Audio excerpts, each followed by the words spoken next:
नमस्कार साथियों, स्वागत है आपका हमारे YouTube चैनल पर। मैं पंचम गुप्ता आपका हार्दिक स्वागत और अभिनंदन करता हूं। मित्रों,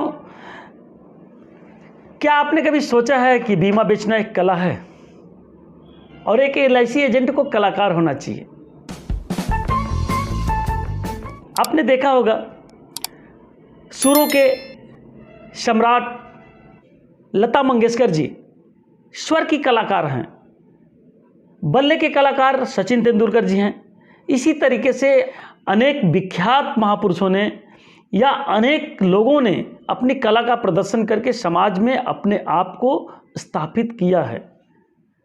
और सेल्स भी एक कला है।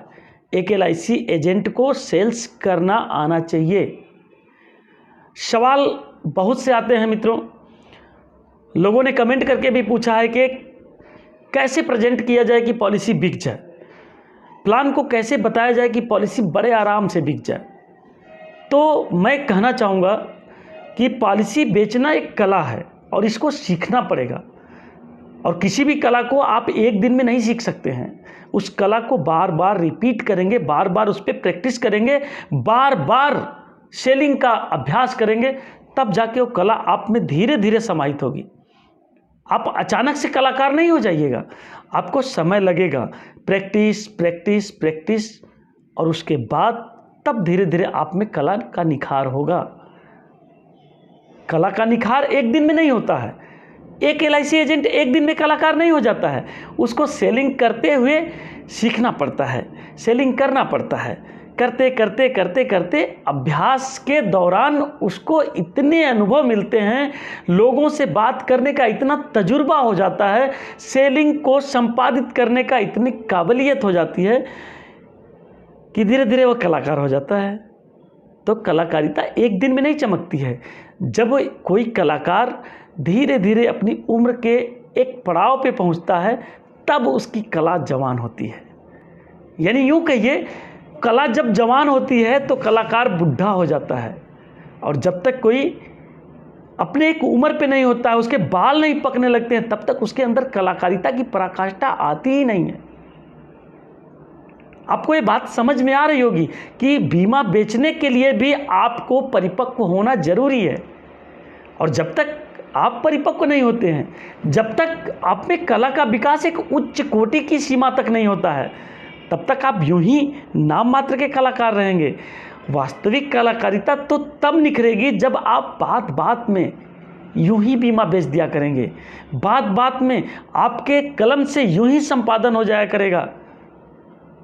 1 लाख के बीमे को 2 लाख में कन्वर्ट कर देंगे, 1 करोड़ के बीमे को 2 करोड़ के बीमा में कन्वर्ट कर देंगे। और आपके अंदर कला इतनी कूट कूट के भरी रहेगी कि कस्टमर आपके चालाकी को, आपके कलाकारिता को समझ ही नहीं पाएगा कि मेरे साथ हो क्या रहा है। आप उसी प्लान को उसी तरीके से बताएंगे, लेकिन आपका अंदाज इस लेवल का रहेगा कि कस्टमर को जरा भी शक नहीं होगा कि एजेंट अपने फायदे के लिए प्लान सेल कर रहा है। आपके जुबान से ऐसा निकलेगा, सर इस प्लान को ले लीजिए, इस प्लान को लेने के बाद आपकी लाइफ बदल जाएगी। इस प्लान को लेने के बाद आपको इतनी सुरक्षा मिलेगी कि आप निश्चिंत होकर अपने बिजनेस को ऊंचाई पे ले जाएंगे। इस प्लान को लेने के बाद आपको जरा से भी फिक्र नहीं रहेगी अपने बिटिया की शादी की। सर ये जो प्लान है ना, इस प्लान में आपके पूरे परिवार का प्रोटेक्शन भी है और पूरे परिवार की जिम्मेदारी को निर्वाह करने की क्षमता भी है। उसको नहीं लगेगा कि एक्चुअली में क्या हो रहा है। कला का विकास जब जब होगा, कलाकार और भी अनुभवी होगा, और कलाकार जब जब अनुभवी होगा, उसकी कला पराकाष्ठा पर जाएगी। आपको पता हो न हो, बीमा बेचने में बहुत कला लगाना पड़ता है, बहुत ही अनुभव का काम होता है। और ये अनुभव आपको 1-2 दिन में नहीं मिलने वाला है। ये अनुभव आप जब फील्ड में जाइएगा, आपको जब प्रॉब्लम आएगी, आप उस प्रॉब्लम का सलूशन क्रिएट करिएगा, और उस सलूशन को क्रिएट करने के बाद जो आपका तजुर्बा और बढ़ेगा, सबसे ज़्यादा अनुभव वहीं से मिलता है। इसीलिए एक लाइन में लोग बोल देते हैं कि जब तक आप फील्ड में नहीं जाइएगा, आपके पास कला और तजुर्बा हो ही नहीं सकता है।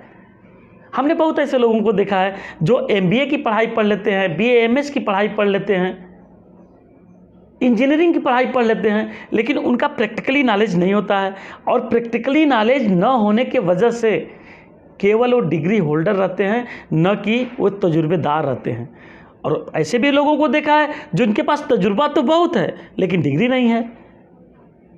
डिग्री का होना भी ज़रूरी है, तजुर्बा का होना भी ज़रूरी है। वक्त वक्त की बात है, कहीं पे डिग्री काम करती है, कहीं पे तजुर्बा काम करता है। और आपके पास अगर ये दोनों है, LIC एजेंट की डिग्री भी है और LIC एजेंट का तजुर्बा भी है, तो आपको ऊंचाई पे जाने के लिए कोई नहीं रोक सकता है। आपको तरक्की मिलेगी, आपको कामयाबी मिलेगी, आपको मुकाम मिलेगा। जिस मुकाम की आपने चाहत बनाई है वो सपने भी पूरे होंगे। जिन सपनों को आप पूरा करने के लिए दिन रात मेहनत कर रहे हैं वो सपने पूरे होंगे, लेकिन उसके लिए आपको कलाकार होना पड़ेगा, क्योंकि एक कलाकार की पेट तभी भरता है जब वो अपने कला का प्रदर्शन समाज में करता है। यानी एक कलाकार तभी पैसा कमाता है जब उसके कला का ठीक ठाक प्रदर्शन होता है। काम चलाऊ प्रदर्शन भी होता है तो भी वो अपना पेट भर लेता है, लेकिन निम्न कोटि का अगर प्रदर्शन रहा तो शायद उसको जीने खाने के लिए भी सोचना पड़ेगा। इसलिए आप अपनी कला को निखारिए, और मैं तो कहता हूँ अपने इस LIC एजेंसी के कला को, अपने आप को इतना बड़ा कलाकार बना दीजिए कि जहाँ खड़े होइए वहीं से लाइन लगना शुरू हो जाए। जिधर जाइए उधर आपको लोग पहचानने लगे, आपको लोग कॉल करने लगे, आपसे लोग अपॉइंटमेंट मांगना शुरू कर दें, आपके हस्ताक्षर जो हैं वो ऑटोग्राफ में बदलना शुरू हो जाएं। आप इतने बड़े कलाकार हो जाइए। जब तक आप बड़ा कलाकार नहीं होइएगा, आपका बिजनेस भी बड़ा नहीं होगा, आपका व्यवसाय भी बड़ा नहीं होगा, आपके सपने भी बड़े नहीं हो सकते हैं। खुद को बड़ा कलाकार बनाना पड़ेगा। Friends, selling is art and you are a artist. आप अपने आप को समझिए और प्रैक्टिस करिए, प्रैक्टिस करिए, प्रैक्टिस करिए। वैसा प्रैक्टिस करिए जैसे कोई नए बच्चे पढ़ाने की प्रैक्टिस करता है, वैसा प्रैक्टिस करिए जैसे कोई मेहंदी लगाने वाली प्रैक्टिस कर करके मेहंदी लगाने में पारंगत हो जाती है। वैसा प्रैक्टिस करिए जैसे कोई सिलाई करने वाली बच्ची दूसरे का फ्री में सिलाई करके अपना धागा लगा के भी सिलाई करती है, और प्रैक्टिस कर करके एक दिन वो अच्छा टेलर बन जाती है। उसके बाद वो एक एक कपड़े का 100 रुपया, 200 रुपया, 500 रुपया ऐसे लेती है। प्रैक्टिस करिए, और ये प्रैक्टिस ही है जो आपको एक ऊंचाई पे ले जाएगा।